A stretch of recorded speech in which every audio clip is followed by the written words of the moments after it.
What's going on, everybody, and welcome back to the channel.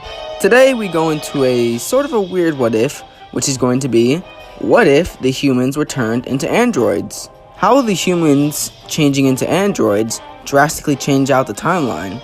Well, let's check that story out today. When Future Trunks comes from the future to inform Goku about his troubling background, Bulma gets an idea to make her own androids. If this mysterious doctor was able to create two enhanced androids that were able to defeat the Z Fighters, why not make her own?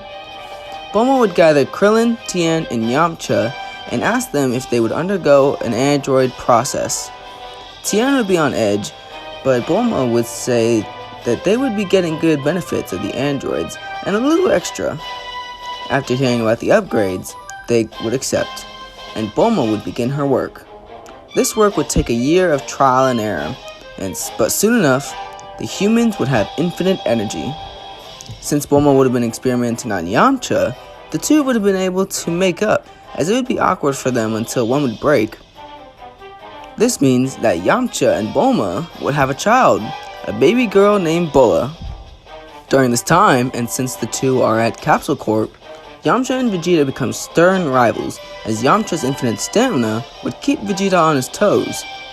One day, Vegeta would plan to head out into space to become a Super Saiyan, and Yamcha would decide to tag along. Krillin and Tien would help out with training, and Goku and the others would become much stronger because of this. Goku would even be able to help Gohan into becoming a Super Saiyan, which would help out their training. The day would come where the androids would arrive, and soon enough, Goku would fall to the heart virus, but before he would have defeated Android 19 and left Duro defenseless. Krillin would be the one to bring Goku home to get the heart medicine in this time, since Yamcha wouldn't be there just yet. Speaking of Yamcha, Vegeta and Yamcha would soon enough arrive, with Vegeta revealing that he is more than a Super Saiyan. He would allow Duro to unleash the androids, even with Trunks protesting. Androids 17 and 18 would be unleashed and would be challenged by Vegeta, with the group looking unsurprised. But Yamcha would explain that Vegeta was able to push his Super Saiyan to a new level. That level being Super Vegeta. Super Vegeta would be as strong as his canon self when he faced off against Semi-Perfect Cell, so he would be way stronger than the androids here. The androids would be smacked around, with Vegeta easily outclassing them. Vegeta would smirk, as he would then fire a Big Bang attack at the two, which would knock them both out cold. Trunks would thank Vegeta. Before Vegeta could finish the job, Krillin would step in, saying that they don't need to kill them. Yamcha and Tien would be surprised to see Krillin standing up to Vegeta of all people, and would ask why.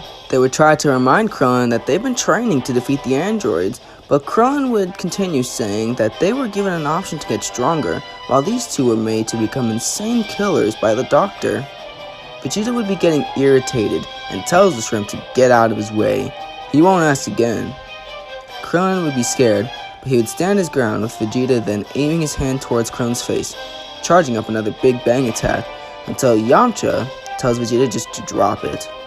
Vegeta would be pissed by this, but then drop his hand, telling Yamcha to not get in his way again. Vegeta would then fly off, with everyone being a little scared from this, but Yamcha says that Vegeta just needs to cool off. He would then look to Krillin, asking what he wants to do with the two creations of Duro. Krillin would say that maybe Bulma can help them be human again, so they forget about killing Goku. Yamcha would like the plan, and would contact Bulma right away. Bulma would soon enough arrive to the scene, where Krillin explains what's going on, and asks if she can somehow reboot the androids, with Bulma saying she could do it in her sleep. Bulma would begin her work on the androids, which would take a few days, and in the meantime, everyone would go back to their normal lives. Little did they know was that something sinister was roaming the earth that was another project of Duro. This would be Imperfect Cell. Cell would go down as normal, draining energy from the people of various towns, and Kami soon enough have to intervene. Kami would soon enough call Piccolo to look out and would ask him to fuse to defeat Cell.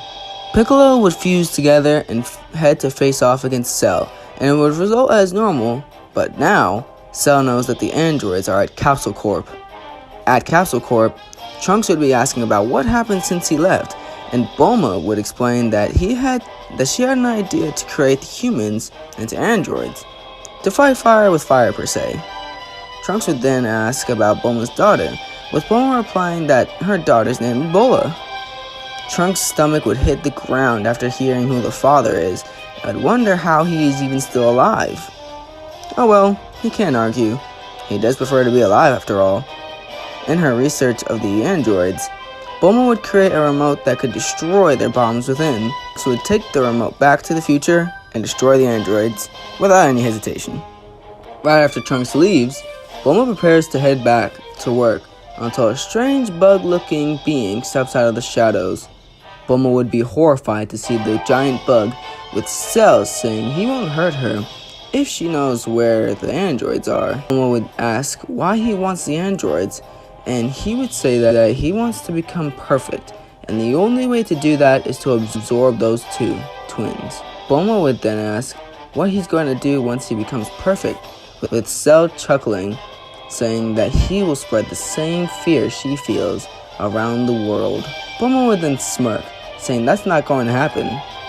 Cell would grow a confused look until he looks over and takes a fierce blow to the face from Yamcha. Yamcha would then tell Bulma to get out of there and that he'll take care of the bug. Yamcha would then face off against Cell, who after draining Piccolo's energy would have a tough time with Cell. Cell would ask how he's keeping up, and Yamcha would reply saying that Vegeta kept him on his toes all the time, and now he's ready for anything. Cell would be the stronger fighter out of the two, but Yamcha would be much more active in the battle, a little something he'd pick up from Vegeta. Cell would then soon enough be getting enraged with Yamcha, and Yamcha gets cocky, but in his moment of glory, he's stabbed in the leg, and Cell begins to drain his energy. Cell would be impressed with the power he is receiving, and would ask Yamcha if he is fully human.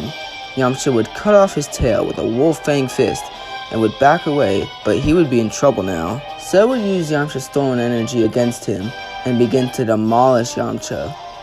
Yamcha would be on his last legs, and Cell would extend his tail towards Yamcha to finish him off, but then it would be caught.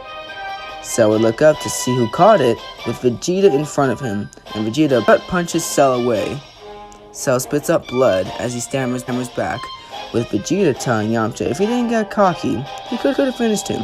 Yamcha would smirk, saying he didn't expect Vegeta to care so much, with Vegeta throwing down a senzu bean to Yamcha, and tells Yamcha that he can watch from now on. Yamcha would then eat the bean, and folds his arms as he would watch Vegeta power up into his Super Vegeta form. Cell would have no chance now, and would be pulverized by Vegeta.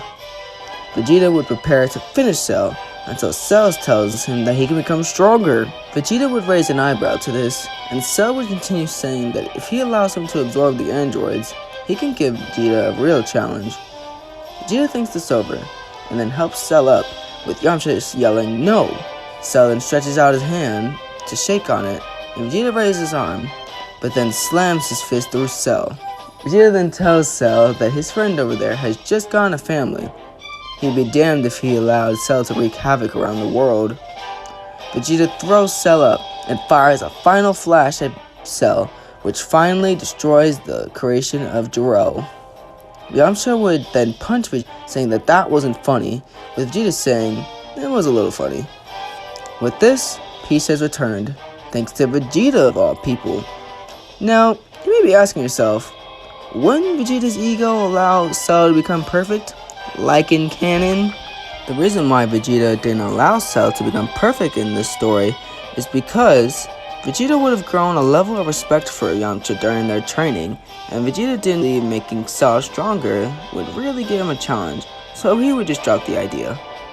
Soon enough, Goku wakes up and is ready to push past the limits of Super Saiyan to defeat the androids, but then he sees that the androids are in his house. Goku would jump back to this, but Krillin calms Goku down, saying they were rebooted and liberated from Jiro's control. Goku would be shocked to see this, and would just begin to chuckle. With the androids taken care of, Krillin would want to help them get on their feet, but 17 would actually want to go off on his own, with 18 seeing Krillin as cute, so she would decide to tag along. with the conclusion of the Android saga, we're gonna leave the story off for right here. Okay, now, I will admit, I'm kind of feeling a little under the weather right now, but I still wanted to get something out for you guys. So here's this for today, and for the next video that's gonna come out, I'm not really sure when it's gonna be, but there's gonna be another video. I don't know. I'm not really feeling so good right now, so make sure you guys leave a comment, subscribe, all that stuff, and I'm going to bed. Later.